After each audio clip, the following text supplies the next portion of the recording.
Hello everyone, welcome back to my channel. मैं अभी इस वीडियो में बात करने वाली हूँ बहुत ही इम्पॉर्टेंट और लेटेस्ट अपडेट के बारे में, जो कि आपका all India quota MCC round 2 से रिलेटेड है, जिसमें हम लोग जो है स्केड्यूल की बात करेंगे। ऑल इंडिया का और स्टेट का क्या स्केड्यूल राउंड 2 का रहने वाला है, आपको ऑलरेडी पता होगा। एमसीसी राउंड 1 का रिज़ल्ट आ चुका है और उसका ऑलरेडी एडमिशन का प्रोसेस चल रहा है। ज़्यादातर स्टेट का भी रिज़ल्ट आ चुका है, अनलेस कि आप एक्सेप्शनल केस की बात करें, जो कि है उत्तर प्रदेश, जहाँ पर अभी तक मेरिट लिस्ट नहीं आई है, रूल बुक नहीं आई है, सीट मैट्रिक्स नहीं आई है, कुछ भी आगे की काउंसलिंग का पता नहीं है।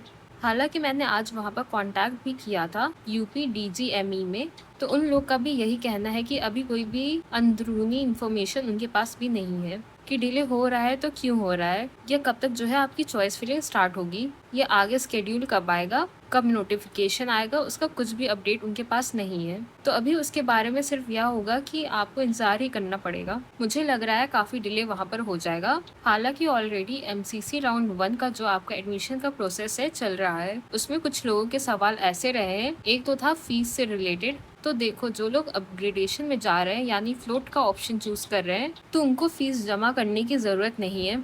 अभी तक ऐसा होता था, जो लोग अपग्रेडेशन में भी जाते थे और फिजिकली एडमिशन लेते थे, क्योंकि पहले यही रूल था कि कॉलेज में जाना होता था, एडमिशन लेते थे, फिर अपग्रेडेशन करते थे। अब क्योंकि इस बार चीज़ें बदली हैं, प्रोसेस को काफ़ी आसान बनाने की कोशिश की गई है, तो आप जो है ऑनलाइन अपग्रेडेशन के लिए फ्लोट ऑप्शन को चूज करके डॉक्यूमेंट अपलोड कर सकते हैं। डायरेक्टली फीस जमा करने की ज़रूरत नहीं है। एक और चीज़, अगर कुछ बच्चों का अभी तक भी डॉक्यूमेंट अपलोड करने के बाद अगर डॉक्यूमेंट वेरीफाइड नहीं दिखा रहा है, तो आपको जो नोडल ऑफिसर का नंबर दिया गया है आपके पोर्टल पे, उस पर कॉन्टैक्ट करना है और उनसे पूछना है कि अगर कोई इश्यू है तो उनको बताएं, ताकि आप करेक्ट कर पाएँ। टाइमली आपको हर बार लॉगिन करके चेक करना है। थोड़ा समय लगता है क्योंकि हर एक कॉलेज का अलग अलग टाइम रहता है। ओवरऑल जो है वो लोग आपको देख के बता देंगे।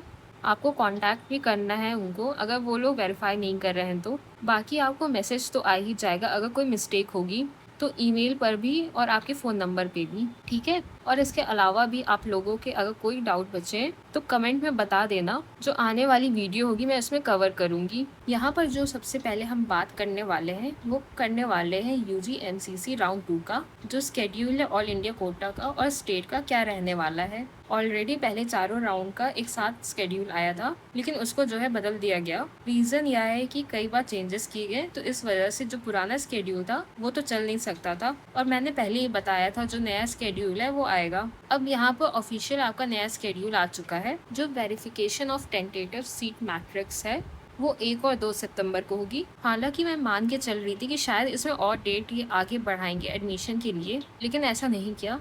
तो जो आपकी पहले की डेट थी 31 अगस्त तक की, तो तभी तक आपको एडमिशन लेना होगा। तो जो लोग भी अभी इंतज़ार में थे, जल्दी से अपना प्रोसेस कंप्लीट कर लें। 31 अगस्त तक जो है आपका राउंड 1 का प्रोसेस कंप्लीट हो जाना चाहिए एडमिशन का। अगर आपने फ्लोट चूज़ किया था तो आपका डॉक्यूमेंट वेरीफाइड हो जाना चाहिए और आप जो है अपना कंफर्म वाला अलॉटमेंट लेटर को डाउनलोड कर लेंगे, पहली चीज़। दूसरा, अगर आपने जो है फ्रीज वाले ऑप्शन को चूज़ किया तो 31 से पहले पहले आपको कॉलेज में जाके एडमिशन ले लेना है, ताकि आपका प्रोसेस पूरा हो जाए। उसके बाद जो ऑल इंडिया राउंड 2 का आपका प्रोसेस है एक्चुअल काउंसलिंग का, वो 3 सितंबर से स्टार्ट हो जाएगा। 3 सितंबर से आप रजिस्ट्रेशन कर सकते हैं, जो सर्वर टाइमिंग है उसमें, ठीक है। और जो लास्ट डेट है वो आपकी 8 सितंबर रहेगी। शाम के 6 बजे तक आप लोग रजिस्ट्रेशन कर पाएंगे। अब रजिस्ट्रेशन किसको करना है? ये उन लोगों को करना होगा जिन्होंने फर्स्ट राउंड में रजिस्ट्रेशन नहीं किया था। बाकी लोगों को डायरेक्टली चॉइस फिलिंग करनी होगी, जो कि आपका 3 सितंबर से ही शुरू हो जाएगी। यहाँ पे आपको दिख रहा होगा कि 3 से 9 सितंबर तक आपकी चॉइस फिलिंग होगी। तो जिस जिस दिन से रजिस्ट्रेशन शुरू होगा उसी समय आपकी जो चॉइस फिलिंग है वो भी स्टार्ट हो जाएगी।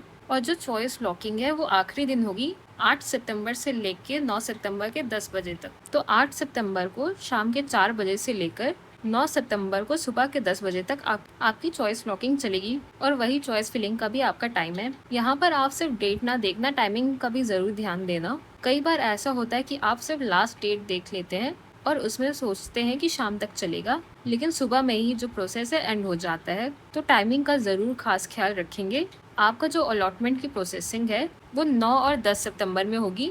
फाइनली रिजल्ट आपका 11 सितंबर को आ जाएगा और रिपोर्टिंग और ज्वाइनिंग 12 से 18 सितंबर के बीच हो जाएगी। ठीक है, तो ये स्केड्यूल आपका रहने वाला है ऑल इंडिया एमसीसी का। बाकी उसके साथ ही स्टेट का स्केड्यूल भी आपका आ चुका है। तो अभी तक तो मुझे लग रहा है मेजॉरिटी स्टेट जो है वही स्केड्यूल को फॉलो कर रहे हैं, और यही होता है कि एमसीसी के स्केड्यूल को फॉलो ही करना होता है हर एक स्टेट को। लेकिन एक्सेप्शन जो है इस बार यूपी बन गया है, उसमें कुछ ना कुछ इंटरनल इशू चल रहा है। अभी उसकी कोई खबर तो नहीं है, लेकिन जो मुझे लग रहा है वो कहीं ना कहीं रिजर्वेशन वाला इशू ही लग रहा है कि शायद उसकी वजह से ये डिले हो, क्योंकि कोई नोटिफिकेशन ऑफिशियल नहीं आया है। तो उसमें हम क्लेम नहीं कर सकते कि वही वजह है या कुछ और वजह है। ठीक है, तो यहाँ पे जो आपकी ऑल इंडिया की डेट है वो 3 सितंबर से 11 सितंबर के बीच में रहने वाली है, और ज्वाइनिंग 19 सितंबर के बाद से हो जाएगी।